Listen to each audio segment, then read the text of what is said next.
Hey, how's she going, boys? Mike here. Welcome back to Grampie's Workshop. The project today is not in the shop, it's on the shop. Yeah. I bit the bullet. For the last couple of years now I've been wanting to paint the shop because it's in desperate need of a paint job on the outside. And it's just getting too hard for no fellow to do that, climbing up and down the ladder and you know. So anyways, Nanny and I bit the bullet and we added up our numbers, sold our bottles. And we hired some folks to come and paint our barn in our shop here. They're going to come the first of the week and they're going to go at it. So before they got started, I had a little piece of ranch wall on the front of the shop here above my windows that was getting in pretty bad shape. It was starting to delaminate and I was afraid it was going to rot through and maybe get into the header above the window, and that wouldn't have been pretty. So I thought I'm going to take the opportunity now to change that piece out. I was going to change the whole sheet. I think that's a big job, so I'm just going to go with just cutting a little piece out of the bottom. But I got an idea about how to make this little patch look invisible where the seam is. Anyways, more about that to come. I'm not going to give that away because it's going to be little. I hope it's going to be a little surprise when you see it, and I hope you like it too. So, anyways, let's get out there and start putting this patch in place.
bad, fit pretty good.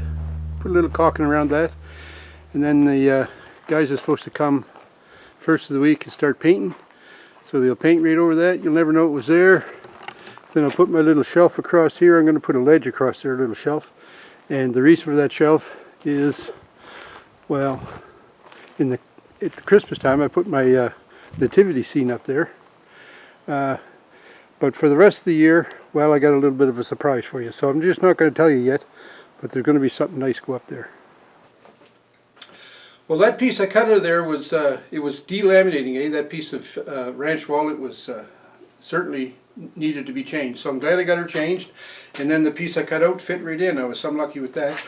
Although the little embossed markings on it didn't quite line up. But hey, from a galloping horse, you'll never notice that. So anyways, glad I got that done. Now the guys are going to come the first of the week. They're going to paint my shop from top to bottom, and that's going to be good because the shop really needs to be painted bad. I was going to paint it last year, never did. So then I was going to get right on the ball this year and paint it, but I'm too old to do stuff like that anymore. So I'm going to hire the young guns. Costs a lot of money, but I think it's going to be worth it. Anyways, hey, if you're new to the channel, thanks a lot for dropping by. I always love it when people drop by the shop, and I hope you enjoyed this little video about taking out this piece of old rotten ranch wall and replacing it with a new piece. I'm lucky that it fit as well as it did. Doesn't always happen that way.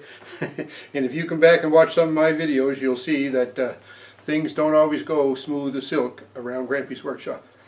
And for my regular viewers, thanks a million for all your support. It's just unbelievable. All the support and encouragement you give my channel. I wouldn't be here without you, so thanks a lot for that. And in the meantime, I hope everybody has a safe week. I hope you're staying nice and cool where you are, because it's about the hottest day of the year so far here today, and it's super muggy. It's only the 1st of June, and it feels like it's the middle of August. The humidity is sky high, and the temperatures are up there too. But anyways, we'll manage. The black flies weren't so bad, so I didn't mind that. Stay safe, stay healthy, and wherever you are, please stay cool. We'll talk to you.